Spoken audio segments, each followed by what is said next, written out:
Hello on YouTube. Welcome. Nice to see you. Yeah, really good to be here and to do this talk. So the title of the talk today is There Isn't an Observer and There Isn't Anything Being Observed, Explained Simply. Let me read that again without stuttering. There isn't an observer and there isn't anything being observed, explained simply. Oh, I don't know if I'm the simple kind of person with explanations, so I apologize if the title is reaching too high. So we shall see if I can actually do that simply. Maybe if you listen to me regularly, you'll think it's simply. But if you're a newcomer, you'll be like, what is that? Yeah.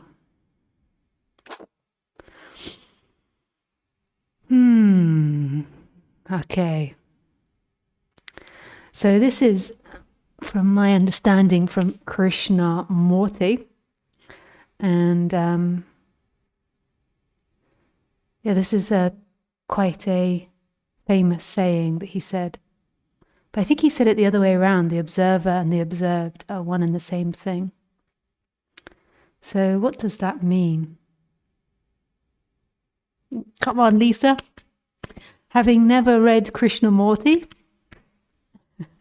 please explain. Yeah.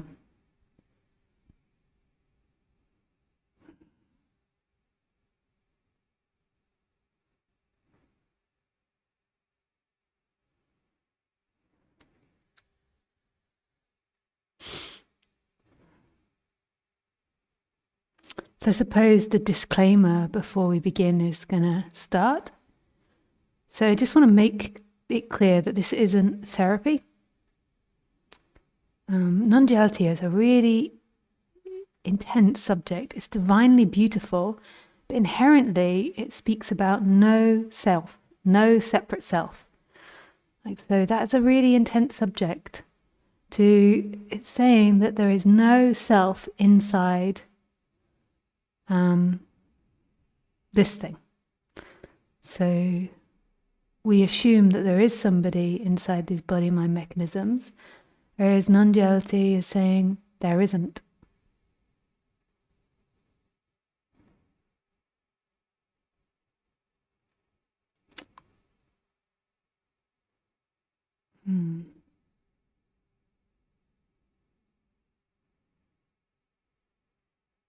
And so that doesn't go so well with the therapeutic process.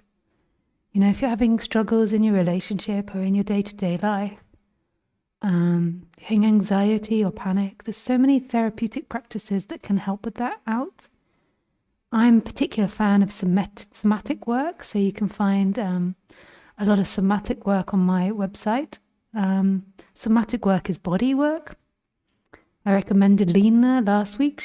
If you go back to last week's video, there's a link up to her. She does body work in a way which sort of focuses on bringing about like emotional shifts in the body. Peter Levine is a really beautiful teacher as well. There's so many beautiful somatic body workers out there. I'm a particular fan of chakra work as well, of breathing, changing your breathing. What else? Talk therapy is really good in understanding what's happening, having a good conceptualization of the dynamics of the person and understanding how the apparent illusory past stays in the body and affects the body now, like affects the body mind. So sometimes what we're acting out is not something that is right here, but an old pattern which comes from your relationships with your parents or previous lives, if you believe in that. Yeah. So often therapeutic processes come with non-duality. So sometimes and often they're done in tandem. Non-duality can be therapeutic, but if you try to use non-duality to be therapeutic, it more than likely will end up in some form of bypassing. So my advice is to do them simultaneously or concentrate on one and the other, but knowing clearly what the difference is. And that might take time because non-duality is a really complex subject. So that might take time to realize it. And this isn't, non-duality isn't about standing aloof behind as a watcher. It is nothing and everything. It is the feminine, the everything, the body, the world, and it's that nothingness, that emptiness. And in the end, those two have to come together. And they normally come together through the work on the body in a way. Like, well, you've got to do both, but normally people do the emptiness stuff first and then the body. Not all the time. Females tend to do the body stuff first, and then the males tend to do the emptiness first, but both need to be done. And the everything part is the beingness part, and it normally requires integration of the body. Yeah. So the body calms and settles, and there's not an avoidance of feeling what's happening in the body. There's not trying to get away from the chaotic world of everythingness of the feminine. Everyone is trying to escape the feminine. That's why I've been suppressed. Everyone is like, oh God, just order. We just want order. We don't want chaos. I'm not saying the feminine is chaotic, but it is the life part in non-duality. And the life part is so uncontrollable. And what we spend doing is most of our time trying to control it. It's so uncontrollable. So it's really, an element of it is surrendering to that chaoticness of it. The chaoticness of feelings, of relationships, the messiness of them.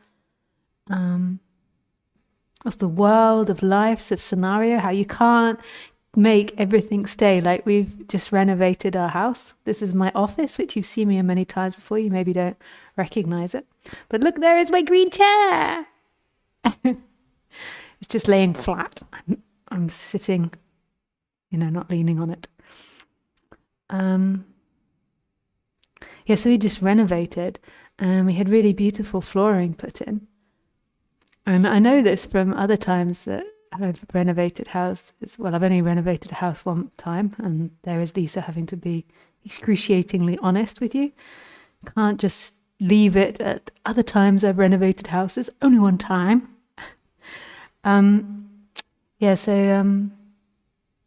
You have to now accept that they are only going to get less perfect from now on in. So they're now like you just renovate and they're all perfect and really beautifully done. And now we're going to spill things on them, scratch them. My partner's downstairs like, he knows what I'm like. I'm very clumsy. And I've just taken to drinking blackberry juice. And I'm thinking that maybe I have to give this one up. Yeah. I don't know if I can always keep that in the cup. And if I spill it on these floors, wooden floors, that is, not coming up easily.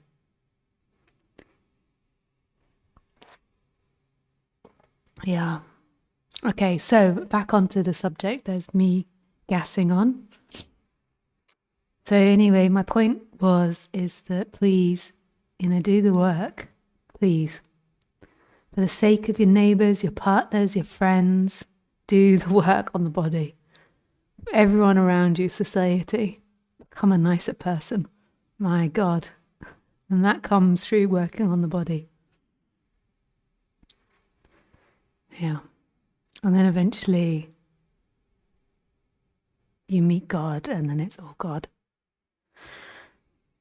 Okay.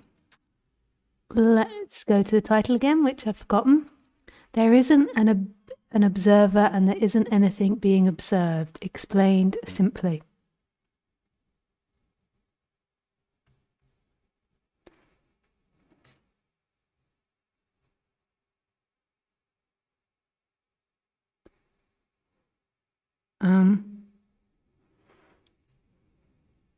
so we wait for the words to come.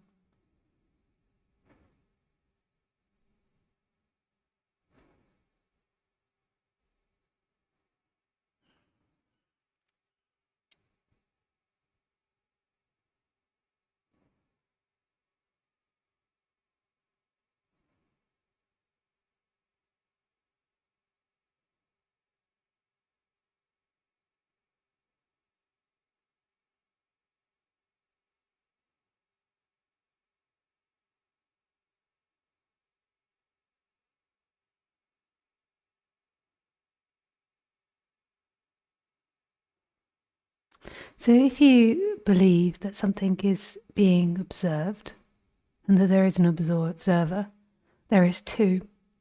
There is division. There is something that is observing another object. And who is that someone or something that observes? When we get into non-duality, we then begin to believe that it's the witness or witnessing consciousness. But that too isn't true either. The witnessing is something that happens, it's an effect. But there is a deeper reality than the witnessing. If you, from that line of teaching, more of Nisargadatta that talks about witnessing.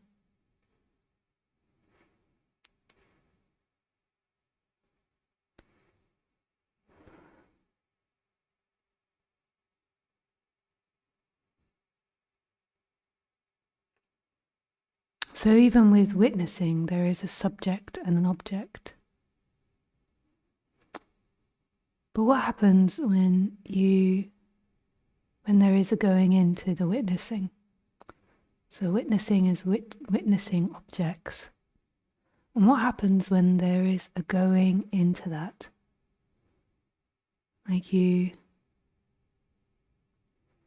not something you consciously do, but there's almost like a walking backwards into that witnessing more and more and more and more, like an interest. Like, what is witnessing? Where does it come from? And then there is this going further and further backwards. And then what happens, or can happen, my heart just sung when I went to say that. This is such a beautiful subject. Yeah. So what happens when there is this walking back is that the one that is walking back and the one that is witnessing begin to dissolve into each other, and then all the boundaries, the witnessing begins to dissolve. And then there is awakeness. But this awakeness, which is absolute not knowing, dissolves into everything.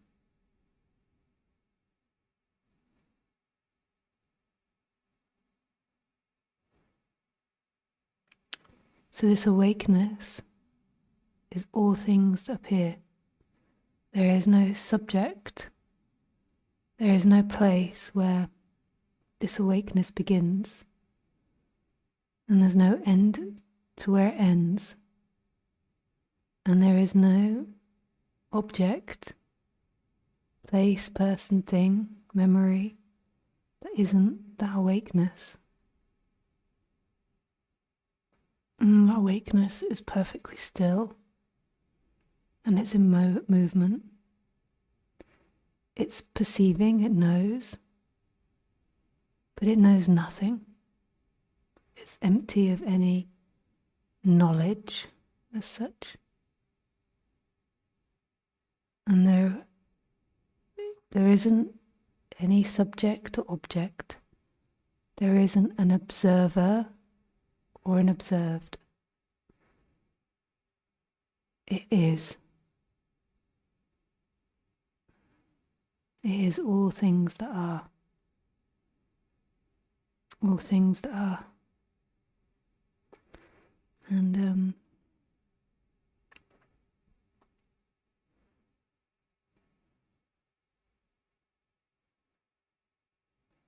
You could call that love. So let's go a bit more simply into it. I'm a little bit in the shadow. So let's say a little bit more simply into this.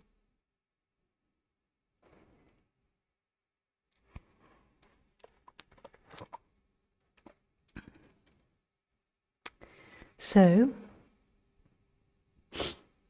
we have this, what we call personal consciousness. I used to call it personal awareness if you've been following me for a long time and confused by why I've changed the way I speak. I always change the way I speak. It depends sometimes about the person that's in my vicinity.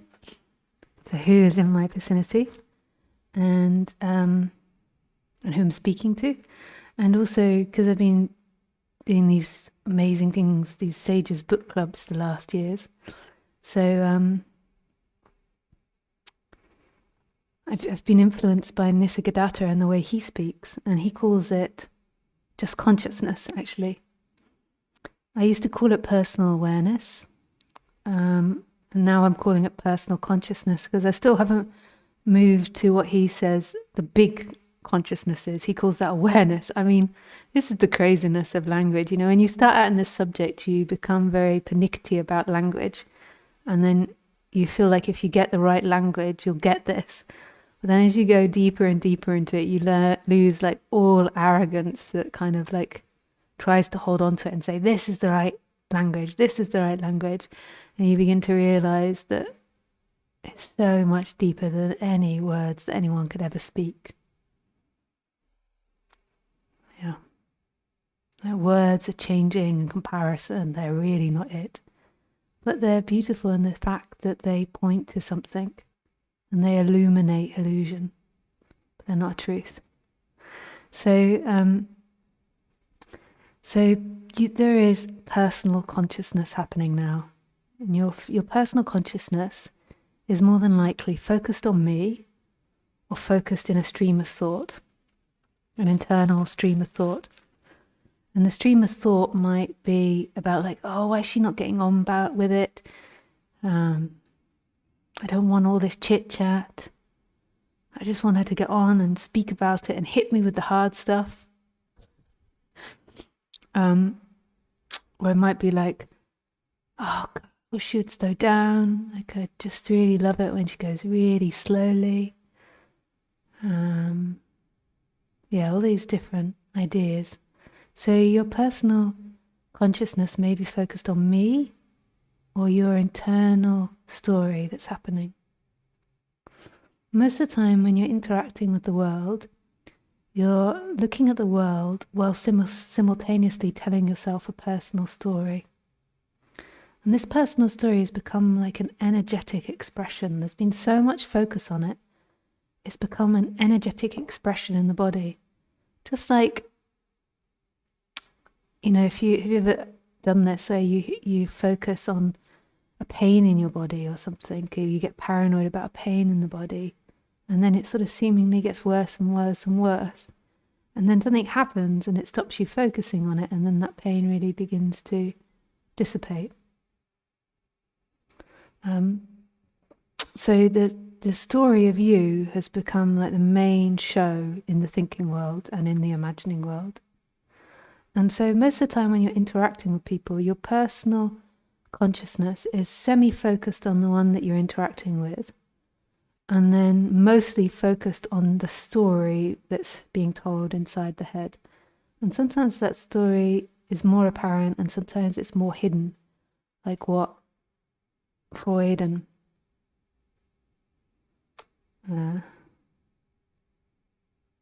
forgot his name suddenly. These other psychologists began to call it the subconscious. So sometimes it's more conscious, this story, and then sometimes it's gone into the subconscious. So there's like a holding it in the body, there's a holding it in behaviors, but there's not a consciousness of it. You don't know that that's happening. It's subconscious, below the conscious knowing. So you're looking at me, you're focusing on me, and then you've got this story running about you and me happening. And then, as you're focusing on me, notice that all the space behind the computer and behind me is appearing and known, but not known as a thought. So it almost feels like it's there and not there. So say this wall behind me, the green wall behind me, there is a knowing of it, but not knowing of it. So you're not thinking about it. You don't have the title green, although you do now. But before, there wasn't a title of it being a particular color or it being a wall. There was just perception that was happening of it automatically, without the you, the story of you, and the personal consciousness doing anything. It was just there in the field of the big consciousness. So there's these two different things happening. There is this big consciousness that's happening, and then there's this narrow consciousness. And the narrow consciousness isn't a bad thing, but it's just where the illusion starts. So there's the narrow consciousness, and the narrow consciousness, the focus consciousness, the personal consciousness, it doesn't actually inherently have stories in it.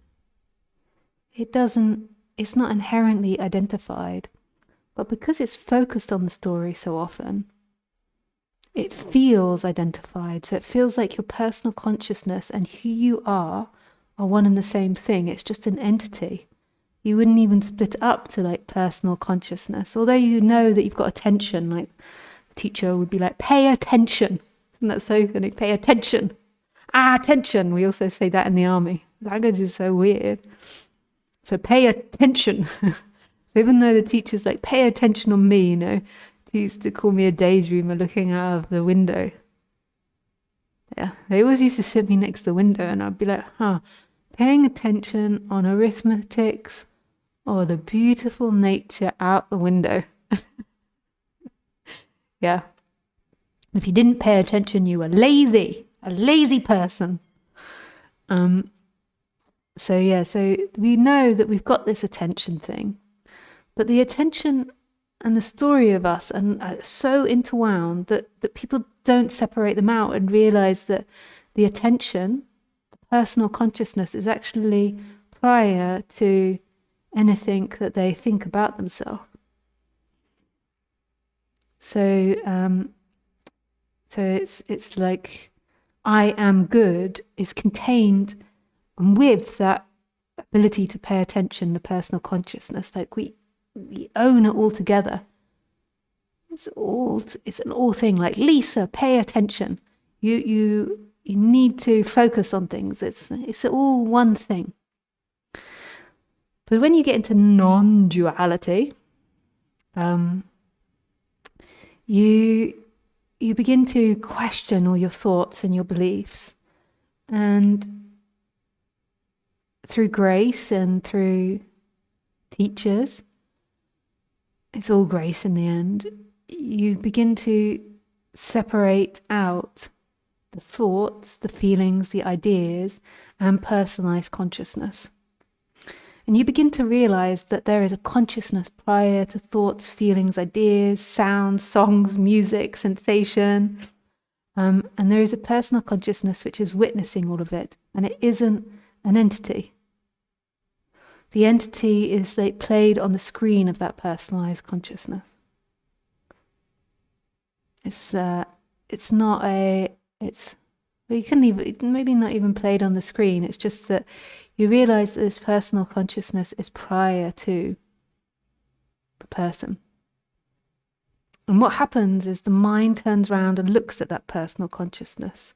The fact that it can see it means that it's not the end. This means there's still mental cognition there, that there means there is something further than personalized consciousness. Pardon me. But there is a turning around and looking at it. And then there is a process which can feel like you're doing it, but it's also a natural process where the attention comes to rest more and more in itself rather than following all the seeking patterns of the person and all the neurosis of the person.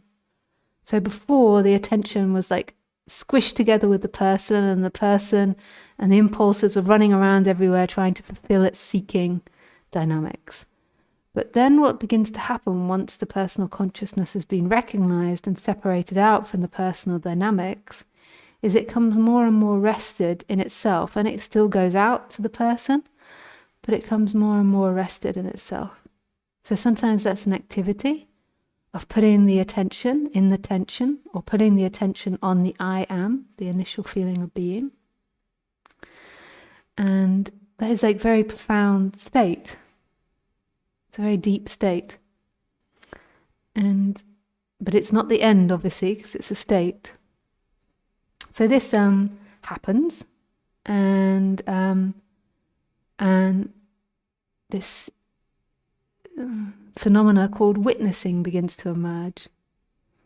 So then there becomes a witnessing of the person and a witnessing of the world. But there's still subject-object, there's still an observer and the observed. But that's not wrong, that's part of the process for most people, but not everyone follows this process. So, this witnessing happens, and it feels backwards and forwards like it's you. So you feel like you're putting your attention in your attention, but there's still an illusion, an idea that it belongs to someone. Who would it belong to? Who are you? And when seeking dynamics come up, there's an ability to reflect on it and to abstain from having to act it all out unconsciously. Maybe you need to act it out, but it's maybe consciously. And through that process, like lots of shadow stuff will come up, lots of body work will come up, like the story, it's like everything will begin to become obvious. So all the shadow things, all the unconscious things will begin to become obvious because there is paying attention to what's actually happening. So then you can't hide, you can't like be passive aggressive and not really realize it, or be angry with someone and not really realize it. And if you are hiding it, then because of the nature of paying attention, it comes up and explodes. And the nature of life, because it wants to awake, it keeps bringing circumstances up which makes the unconscious come to the surface. And the unconscious is sort of held in the body, but it's also held in the world, because really there's no internal or external. That's funky, eh? So if you see hatred and anger out there, if you see badness or evil or jealousy or rage out there, not just see it as in being able to name it to move away from it, but energetically feel it to be real, then that's in the body too. It's a really insane subject. So then what happens from that, because one witnessing is still an observer observing something, then there begins to go this walking into the witnessing, this deepening and deepening of the witnessing. So it stops being identification with more and more things. And then there's something else that begins to be recognized. And then this is the non-division part and the no-self part. So there begins to be this illumination of this pure consciousness, which is never identified in the experience. And there begins to be an energetic movement to that. So this non-divided experience, and in that there is no person, there is no separation, there is no observing an observable object. There is simply what there is, which is that, which is the divine. And this is called, I believe, Nisargadatta calls Satchit Ananda, and Ramana Maharshi calls it Satchit Ananda and Ananda Mahima. And it's where beingness meets consciousness and they dissolve into each other and fall back in love. And then Ananda bliss. bliss can arise in the body, but that state is bliss or peace. It's not a state, but that movement is bliss. And blissfulness happens in the body, but that comes and goes. So after that happens, so that's an energetic shift from being limited to no longer being limited anymore. And then your nature is empty and full simultaneously. And then what happens is the body continues purification. And that's like an endless movement. So for what happens here is the body lines up more and more with love in every action. And that is an endless process until this body dissolves into light. So, and the world and the body aren't separate. So it means that the world becomes more and more loving and expanded too. That's an unspeakable thing. Yeah. And that happens through situations that come up. It's similar to what happens prior to it, but it just carries on. And what is felt like the experiencing is that you are non-divided. Your nature is non-division. Your nature is freedom. And then the other side is experiencing through a body-mind mechanism. And there is this experience of the humanness. Yeah, that's such a funky part. Yeah, so that is that. I hope that I managed to explain that simply. Let's have a look what the title was one more time. There isn't an observer and there isn't anything being observed. But yeah, I don't know how that's heard, so you're welcome now to ask questions. You can ask questions in the Telegram group, in the what is that called? Zoom chat, or you can raise your hand in Zoom. Just know though that when you speak to me, your audio will be put onto YouTube, not your video or your name, unless I say your name. But the written name won't go on there. And yeah, if you want to be able to join these talks rather than watching it on YouTube, then you can do that by going to my website and the live stream page and find out how to join. It's quite simple. Yeah. We just ask for a donation in order to join. Okay, and what else? Yeah, advertisements. So there is an event in the UK at the end of August. I'm so happy to go back to the motherland. For those that don't realize, this body was is British. She's not English. I sometimes say that, but she's actually British. Yeah. So yeah, that's really exciting. So you're welcome to join that. You can find a link to it maybe in the box below or something. It's on the events page on my website. Yeah. And we only have limited places for that. So yeah, you need to book pretty soon. Okay. And anything else? Yeah, you can always sign up for the Sages book clubs. You can find that on my website. That's where we use like Nisargadatta and Nanda Mahima, Ramana. We use their texts to like step into stillness. There's just 6 people in the group, so it becomes very intimate. Yeah, they really love that. Okay, let's go. Let's see if we've got any questions.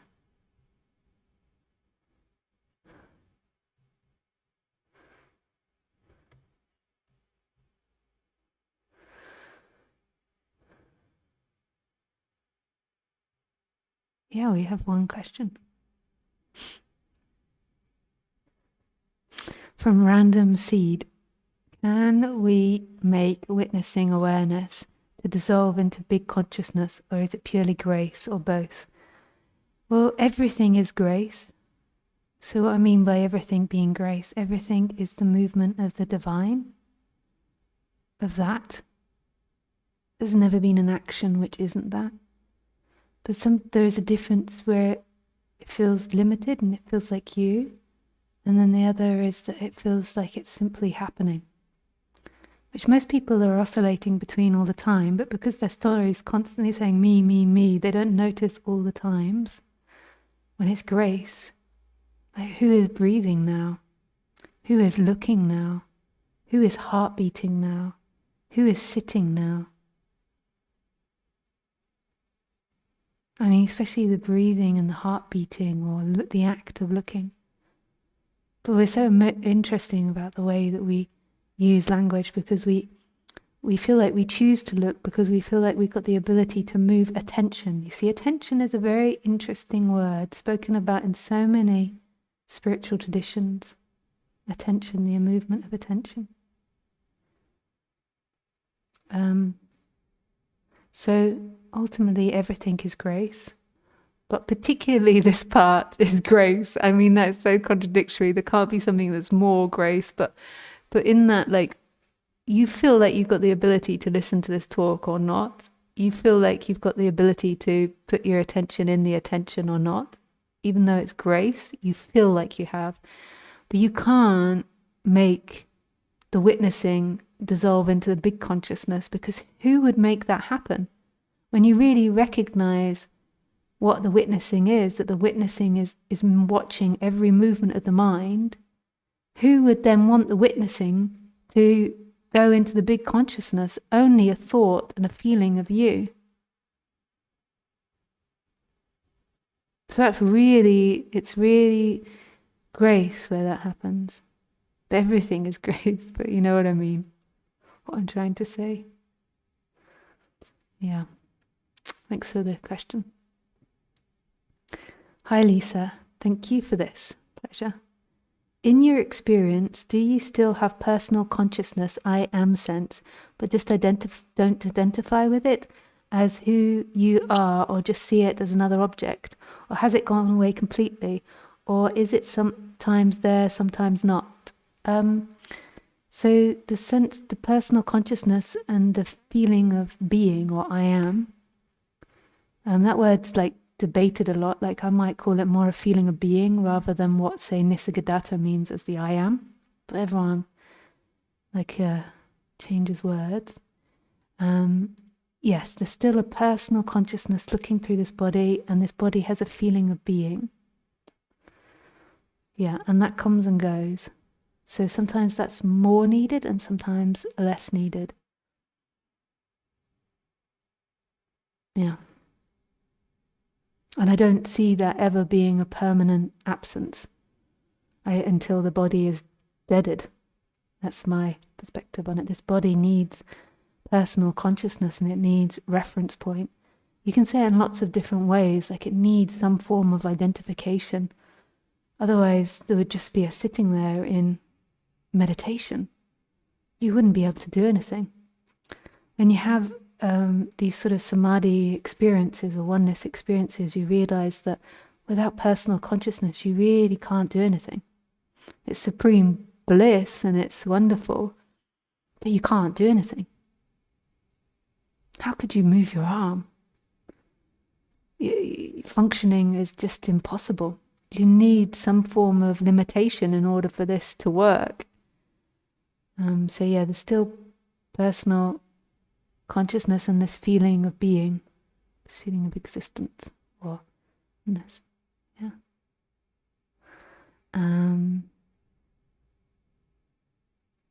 But it's just not me.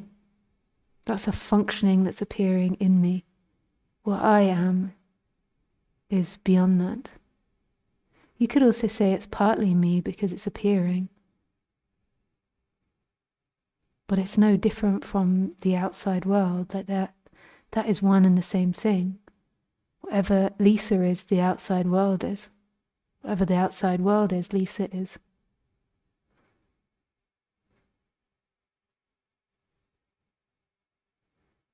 I'll just read this this next question because it's from the same person. The question before. Do you have a notion of infusion of this personal being and a total presence? I don't know what that question means, Random Seed. You have to put some more limitations on it for me to understand it. Okay, we'll go to Peter while you think about that. Hey, Peter, you can unmute yourself. I think I just have to, hang on, I just have to check the settings of the audio.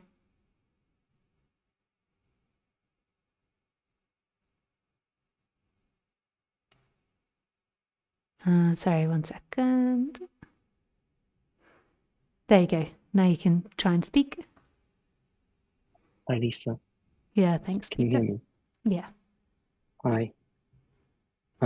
Yeah, it's a really interesting topic because I feel like I'm somewhere on that path of those. It feels like the outside things on the outside want to come into alignment with the peace that's on the inside. Yeah. And that because those two things are not separate. No. And yeah, so more and more the journey is more and more from doing the work on the inside to trying to alter to making changes on the outside that bring the outside situation into alignment with that inside feeling. Yeah, without getting too personal about it on YouTube. Yeah. But yeah. I understand what you're saying. Yeah. I guess my question is because was there a state where you were in? I mean, I guess samadhi is big consciousness. Would you say they're the same thing? Because it doesn't feel like that everything is separate from the nothing. Oftentimes, like it feels like they're together. They're happening together.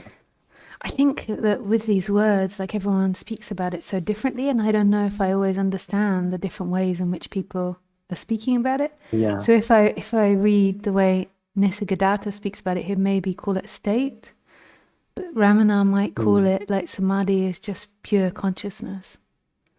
But you can't. In your day-to-day life, you can have moments, I suppose, where there is pure consciousness, but there needs to be some form of identification to move the body in through the world. Yeah. And then the funny thing is that you're not moving the body. It's God moving everything in both scenarios, right? Which is kind of crazy. Yeah, it's crazy. There's just more of a conception that you are doing. I don't know. Yeah, God needs, but God needs some form of limitation in order to move this body, I feel. But yeah, I could be wrong about this stuff because there's always more and more integration that could happen here and realization. When I read Ananda Mahima, she lost a lot of her ability to function. And I feel that's because she was in state of samadhi, like what I would call samadhi in the line with like Ramana Maharshi. She was in that state of samadhi a lot of the time of the day. Like I feel like she was really like a blaster of like a blast, that sounds awful, but like this black hole of divinity. But it meant that there was a lot of samadhi happening, and then this, I feel like, maybe caused her not to be able to function properly. Like she stopped eating after this last big thing happened.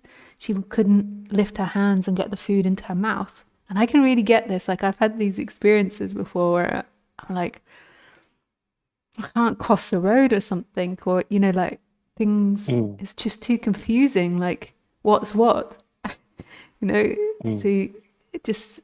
And so when she described like not being able to cup the hands together to bring them to the mouth, she said like the hands just kept opening and the food would fall down. And so for the rest of her life, people fed her. Like her answer, feeling of that was like, well, if you want this body to stay alive, then someone's going to have to feed it. So yeah, she was fed, I think, forever onwards from about 27, like somebody hand fed her. And so I feel like because she, I don't know, maybe if she wasn't in that environment, the body would have just died. But because she was in an environment where they could really support that, then the body was going into samadhi a lot, and she became like this whirl, this vortex for peace and beauty and serenity and God and divinity. So when people went near to her, often people were like blown open because, she was in samadhi so much, it's infectious, because there's no inside or outside world in the end. So that's my feeling on it. But who knows in the end? Like, as this body expands more and more, then more and more things might become possible and different things will be seen. But my feeling on it is if you're in samadhi, then God can't do the details of human life. But it could, I don't know, in the end. Yeah. I wouldn't have any desire for that. I don't think that's what I would want. Someone to feed you every day. Oh, I could get into I that. need to function. I need to have some functionality in the world. Yeah. I could get into that. Being fed every day. Just getting to meditate.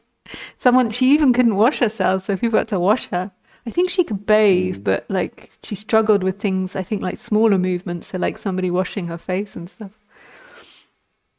I don't know though.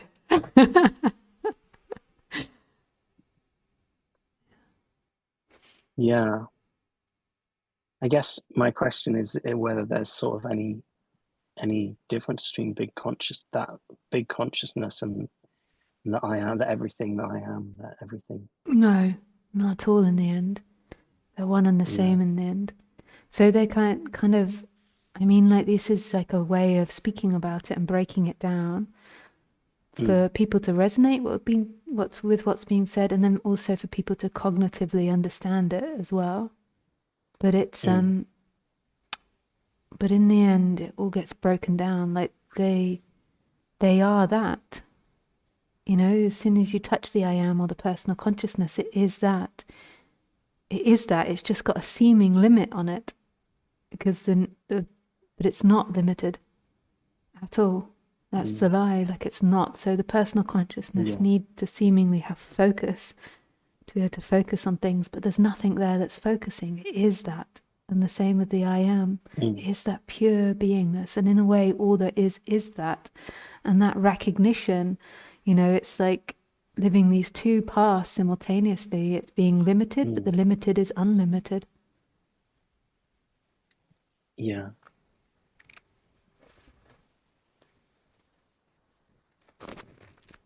So I mean, this is why teachers like, Tony Parsons, like it's such a beautiful teaching because it's so simplified. In the end, all there is no-thingness and everythingness. Yeah. And they're not separate, they're all No, together. Yeah. He might like talk about functioning of the character and stuff, but he doesn't speak too much about it. Yeah. And they're together. They're the same thing. And the idea that everything is appearing in awareness still has a sort of subject-object quality to it. Yeah. Whereas awareness is everything. Yeah. Like everything is made of awareness. It seems more like that's beautiful. Yeah. That it's all one thing. Yeah. And that's so profound, that everything is that awareness, that there isn't somebody or something which is aware of an object. The very object is inherently aware, and it's an illusion that the awareness is coming from this angle. It's not true. And when you go into the experience of it now, like, is your awareness different? Oh, hang on a sec. Just had to quieten someone. Komm, hör mal. What? Soll ich die Regenjacke auch waschen? I lost my controls. I forgot where they are.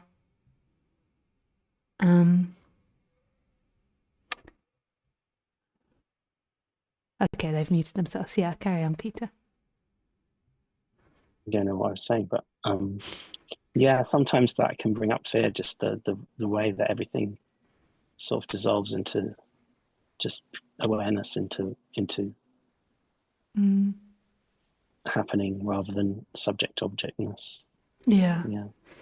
That can be scary. It's in a way always like that. So right now your awareness is in that window behind me, is in that wall behind me, is in the Yeah. nature on the other side of your camera or on your house. I'm not sure if you're sat in your garden. Like it is in that, and that's what's inherently happening in every experience. The awareness Yeah. is all the objects that's appearing. But as that personal element begins to realize that, it's like doomed, it's fated. Like it's Yeah. quite something for that person to comprehend. It's a horrible.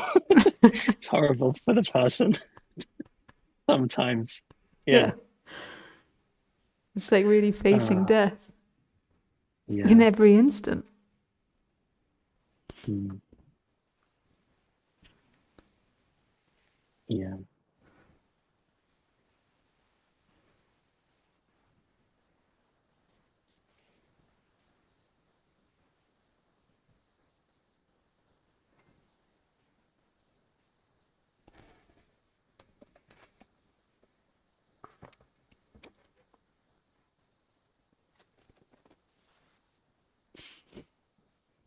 Yeah, I think I'm going to leave it there, but thank you.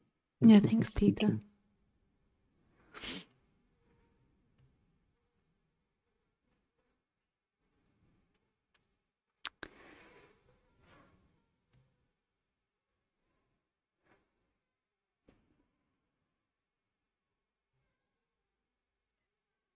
Okay, Random Seed has rewritten the question. In your daily experience, is there a notion, almost organic, bodily, of this personal amness as being sourced in or growing out of big consciousness? I don't know, that's such a specific question.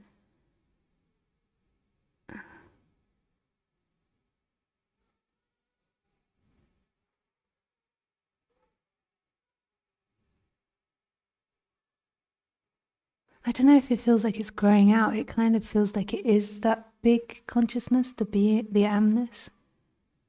But then it's also seemingly located. Like, so it's kind of everywhere, but it's also seemingly here. And the big consciousness is seemingly everywhere, but then there's this seeming personal, like it's looking through here. I don't know if that helps.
May I just ask for the people in Zoom, can you hear the kids playing outside?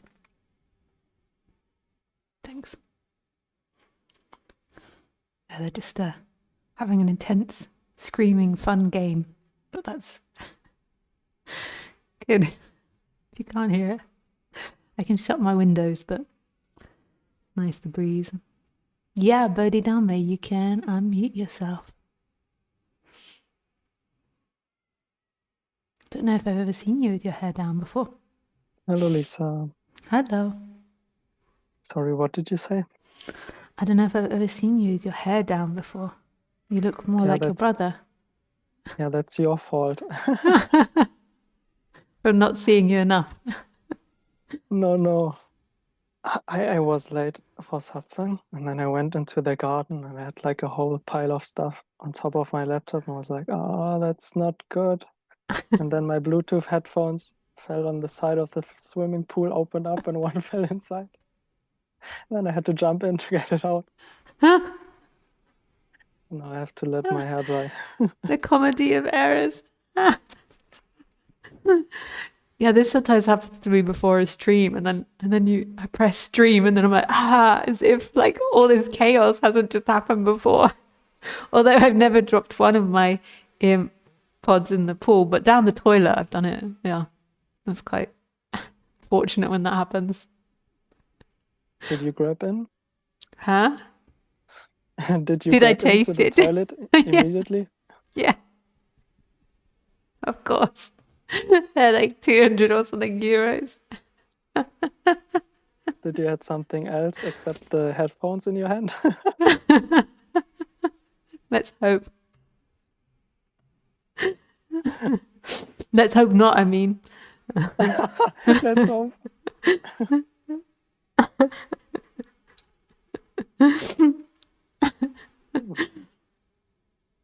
Yeah. Yeah, I actually wanted to ask something regarding the opening talk. Yeah. I think towards the end you talked about I don't know really what the topic anymore was, but you said that if for example at the outside and somebody else rage or anger is happening and you can feel the energy inside of your body, then still, and I don't know how the sentence was finished, and do you still remember what you've said? Yeah, it's vaguely like that it's all the same thing, the inside and the outside.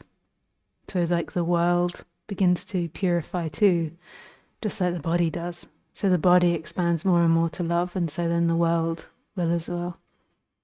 Something like that, I think. I don't know though for sure.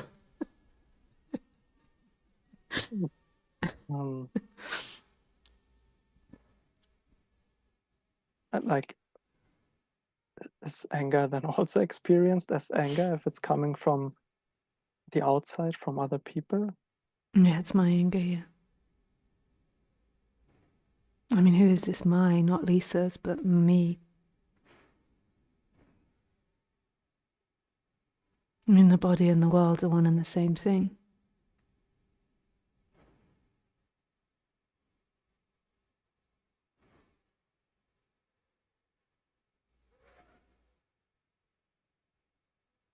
Sometimes I want to say it's your anger.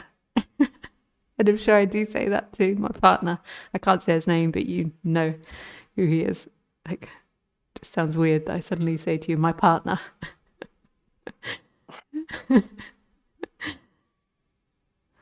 It's your anger. That never goes down well.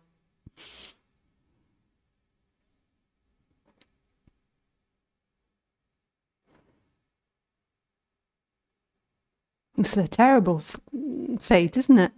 You begin to get more loving and you're more like open, and then suddenly you're the paedophile, the murderer, the hater, the jealousy. You're all of it. You're like, oh God, now I've got to not only purify this body, but everything. Why are we on this path again?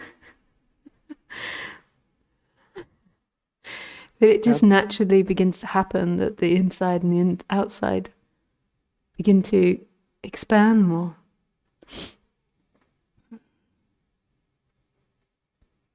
More and more and more.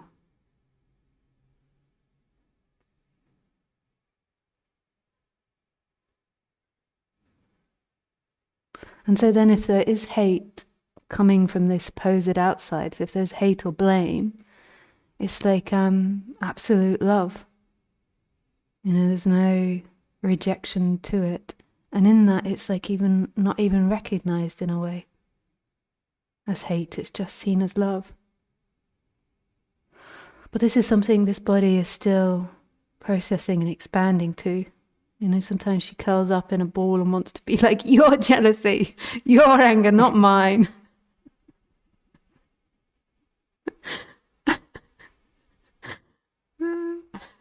Yeah, I know that one.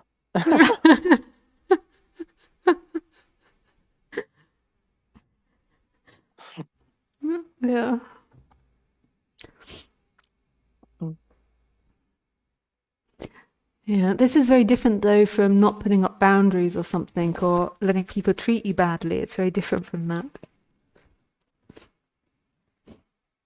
Again, sometimes, I mean, here it certainly got confused for that in the past, you know.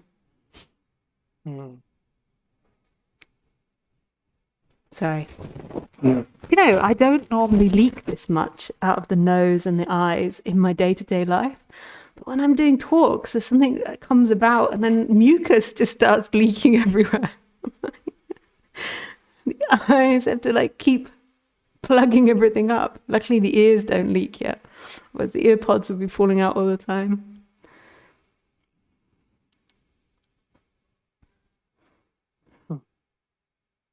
I actually remember I actually wanted to say this in the past, but I forgot. Sometimes you say I have to go to the toilet to powder my nose. It Yeah. can be sometimes a bit confusing or maybe misunderstood. Why? That's a saying in England. It's not a saying in Germany. Oh, really? Yeah. No, So I like the think polite everybody way of a woman saying she goes to the toilet. Okay. But that's not the same in German. You don't use that. No, I think the people that I know that I would say this would do drugs or cocaine specifically. Of course, yeah. I'm sure there's people in England would interpret that too. That's too funny. Yeah. Just going to powder my nose.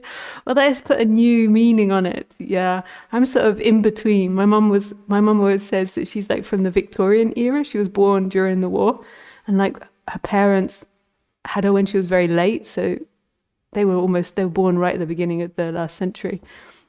And then, you know, I was born. So I'm sort of like on this border, whereas you're 20 something, 5 years or 20 years younger than me, where I can still say these things, powder my nose and not think about drugs. Okay. It's the first time I ever connected it.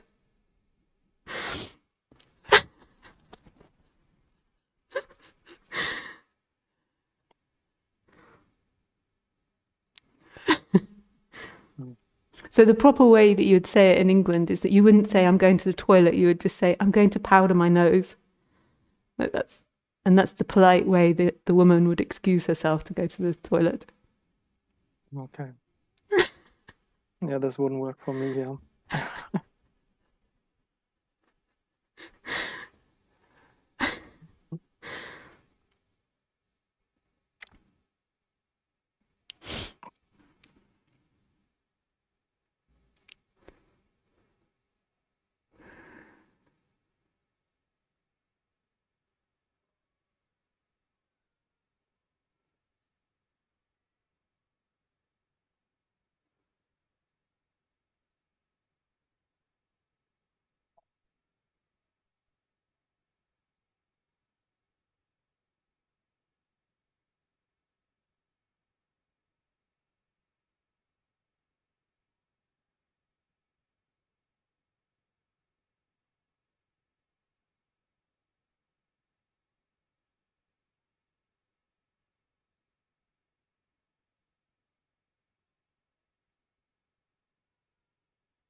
very loud with my microphone here.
It's so interesting, this psychic gland, or whatever we call it. Yeah, sorry, I didn't mean to say gland. I just heard that recently, like the pineal gland or something. But yeah, I didn't mean to say that word. But this psychic thing that can happen. This won't happen for everybody, but it's really interesting, the depths to it. And maybe it does happen for everyone, I don't know.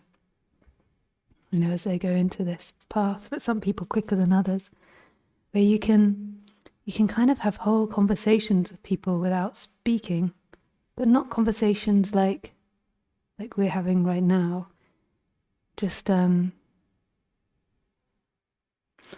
was just buying water at the supermarket, and there was this guy in front of me that was obviously having extreme forms of panic. I don't think anyone else would have noticed that. And there was just like a conversation that we had. Like, we didn't look at each other or anything, but there's just this thing that happens.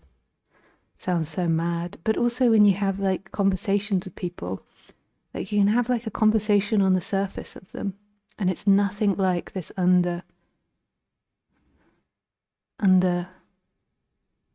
conversation. And it's very difficult when you're changing and expanding to understand the differences. Maybe for you it's a bit more clear because of your brother. But yeah, it's really fascinating. It's almost like as if you play both roles simultaneously. And that's not necessarily a bad thing or identified thing, it's just part of it. So you're playing both the roles of the unconscious conversation. So it's like and when you investigate it, it's normally true. So let me give you an example of it, of somebody that it happens with that's not going to be watching this. So there's this one person that I can think of, and we've known each other a very long time. And so what happens is that our conversation is very civil when we see each other, and you wouldn't notice anything on the top layer. On the underneath layer, there's this conversation that's happening where we both simultaneously in some way feel bullied by the other. But on the surface level, it doesn't look like that. So there's this kind of like really weird dance that happens. I don't even know whose or which one starts. And the whole conversation is just about that. But the conversation on the surface level is like, oh, how are you? How are the kids? But there's this bullying thing. We both went to school together, so we know each other, and we're bullied, and we bullied, all those types of, we've known each other a very long time. And it's so interesting because I can't really bring it up with her, but I do a little bit. But it's a really interesting conversation that transpires.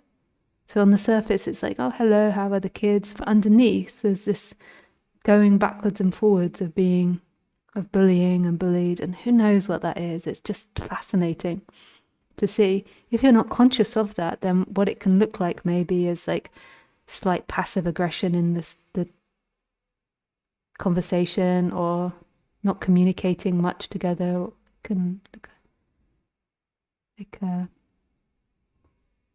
avoidance of each other. But it's like, it's not Lisa's and it's not hers in a way. Like, how could you separate that out? Who would even be Lisa or her? It's like this energy, this karmic bond that we have, or something, or not a karmic bond, just like a mirror that's like mirroring backwards and forwards. Don't know what it is. I feel like it can only be broken when both parties are willing to really explore it. Otherwise, it will always be there.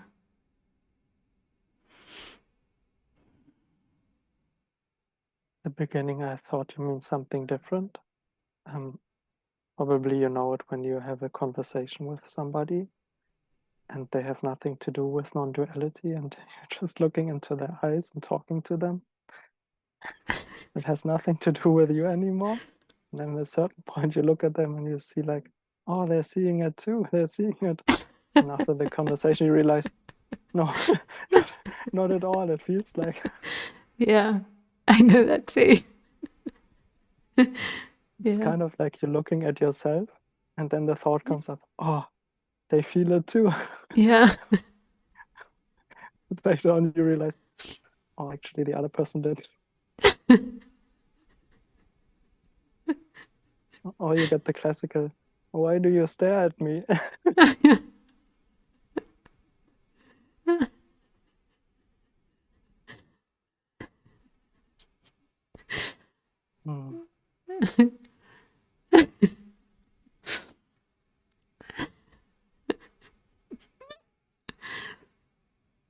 Yeah.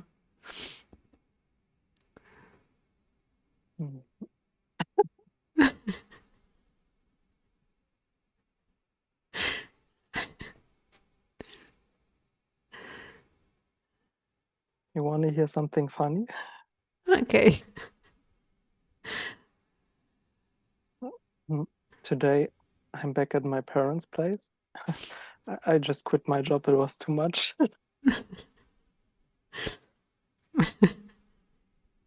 Is that the funny thing? Yeah, and in 1.5 months I go with my rest of my money to Australia to stay with Vishwan for a while.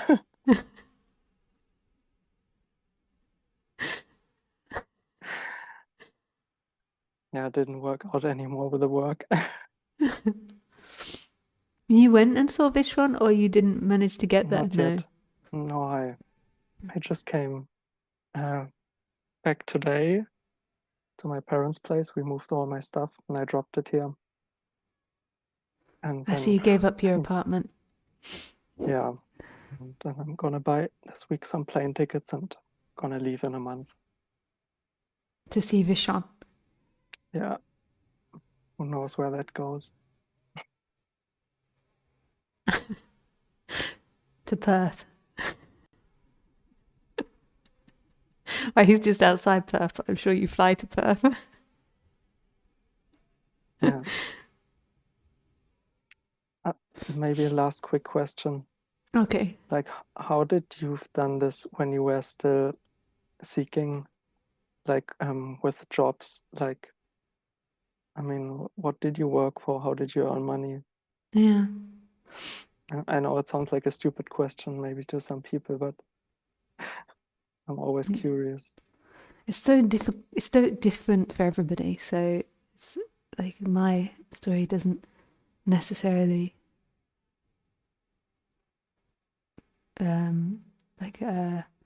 represent what it will be like for you or for everyone else.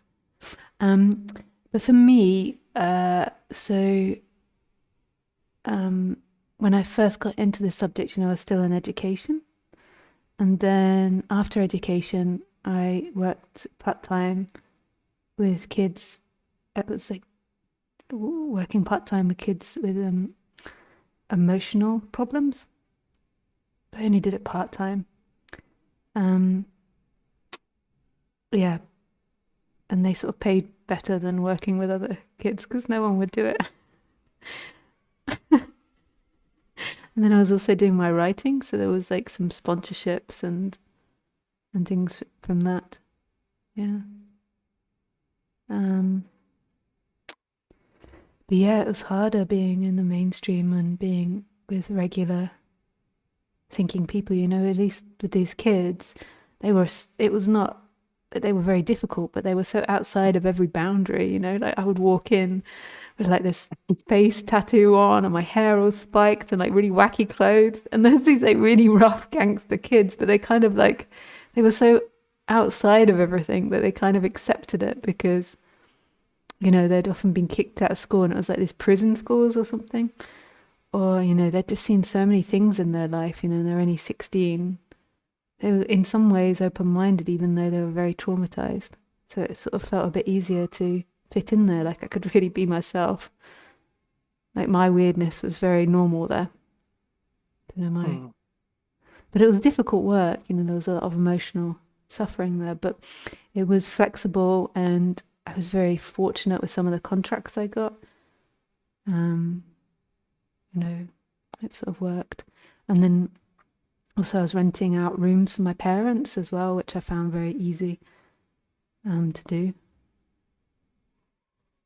Like, I think some people would struggle with that, but for me, because of maybe the psychic stuff, it works. So I picked really good people to rent them out to and stuff. So there wasn't hassle and things.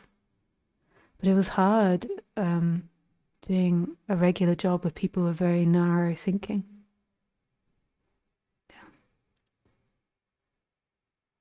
Yeah, thank you.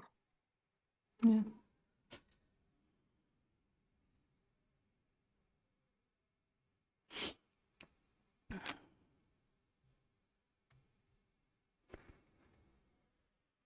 Where is Zoom? Today it's getting a bit all confused down here. There we are.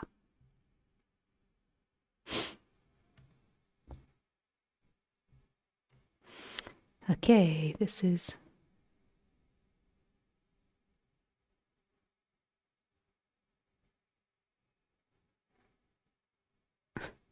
from Pete, sorry, Pete. This also brings us back to Krishnamurti, as he said, I am the world and the world is what I am. And I feel the nice thing about this merging of the observer and the observed is that life stops hurting. Yeah, life stops hurting. And also it's really the end of any superiority or arrogance. If you are the world, there's such humility in that. Not understood though, not really seen, what could happen is it could evoke shame.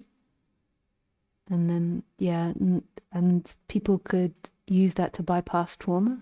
But when it's really seen, it's like a love of self and like absolute humility to self as well.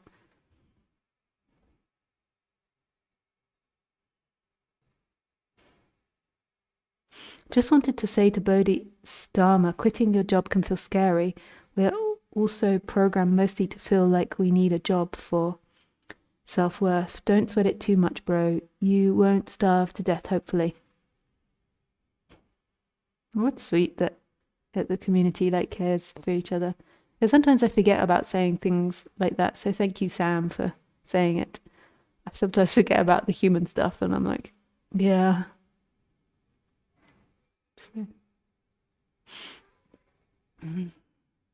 It can be really scary. Especially when you're younger as well, and you've had such a push from the parents and everyone. It's job, job, job. And we live in a society now where we don't follow what parents did, so we don't have a guaranteed job. We we have to sort of make our own work, our own job.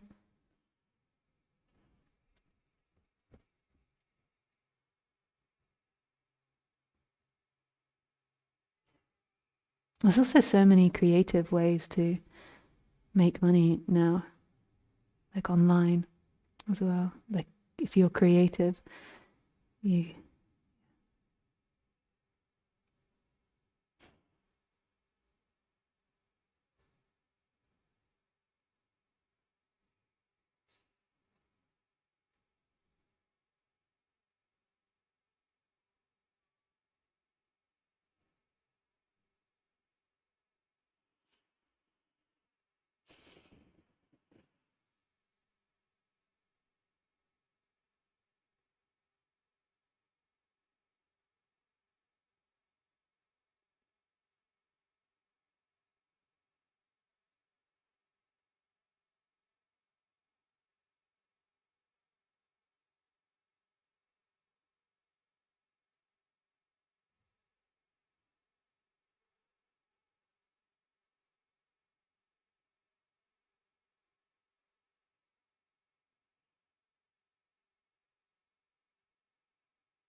Mm.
Okay. Maybe that is enough for today. No, it was really beautiful. I really enjoyed sharing with everyone. Okay, so yeah, if people feel like hanging around in Zoom, happy to sing a bhajan if you like.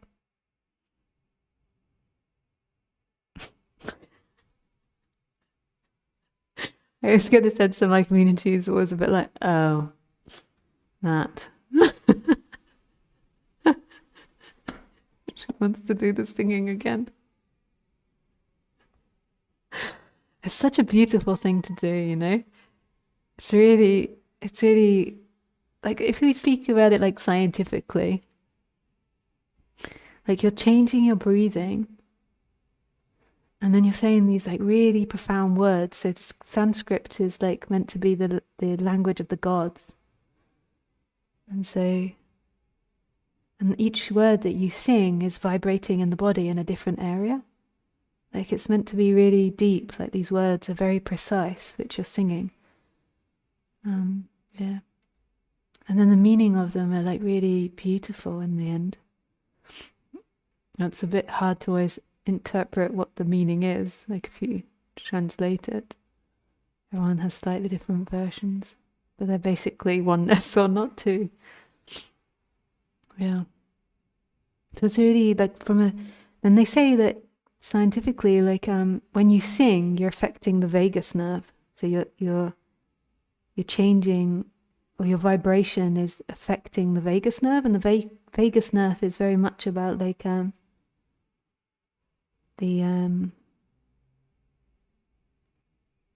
I've forgotten all those words now.